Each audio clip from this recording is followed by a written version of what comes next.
বনশ্রী সহ বিভিন্ন স্থানে ছিনতাইয়ের ঘটনায় ক্ষোভ বিক্ষোভ, জানমালের নিরাপত্তা চেয়ে সচিবালয় অভিমুখে শিক্ষার্থীদের পদযাত্রা। স্বরাষ্ট্র উপদেষ্টাকে দায় স্বীকারপূর্বক পদত্যাগ করতে হবে। গণ অভ্যুত্থানের পর থেকে আজকে এখন ফেব্রুয়ারি মাস, আমরা অনেক দেখেছি যে তারা কিছুই সামলাতে পারেন না। টহল তল্লাশি বাড়ানোর পাশাপাশি মাঠে নামছে বিশেষায়িত ইউনিট। ফ্যাসিবাদের দোসররাই অপকর্ম চালাচ্ছে দাবি উপদেষ্টাদের। তাদের আমি একটা দিক নির্দেশনা দিয়েছি এবং তারা যেন এই সন্ধ্যার পরে থেকেই কাজ শুরু করে, আপনারা সন্ধ্যার পরে থেকে এটা একটু টের পাবেন।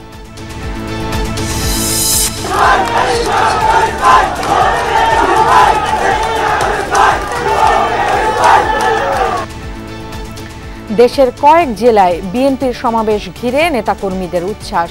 তর্ক বিতর্কে যেন ফ্যাসিবাদ সুবিধা না পায় সতর্কবার্তা তারেক রহমানের। আমরা যত বেশি গণতন্ত্র প্র্যাকটিস করব, যত বেশি ভোটের প্রক্রিয়াটি আমরা প্র্যাকটিস করব, তত ধীরে ধীরে ভালো মানুষগুলো, সেই মানুষগুলো পর্যায়ক্রমিকভাবে সামনে চলে আসতে সক্ষম হবেন।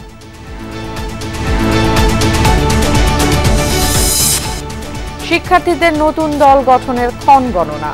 সন্ধ্যায় ডাকা হয়েছে ব্রিফিং। আহ্বায়ক হতে কাল পদত্যাগ করতে পারেন নাহিদ ইসলাম। বাংলাদেশের সাথে কেমন সম্পর্ক চায় সিদ্ধান্ত নিতে হবে ভারতকেই, সাফ কথা পররাষ্ট্র উপদেষ্টার। সংখ্যালঘু ইস্যুতে মিথ্যাচারের অভিযোগ।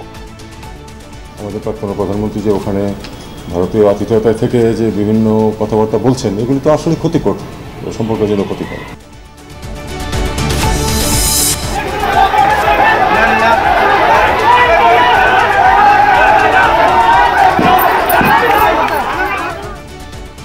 কক্সবাজারে বিমান বাহিনীর ঘাঁটিতে দুর্বৃত্তদের হামলা, সংঘর্ষ।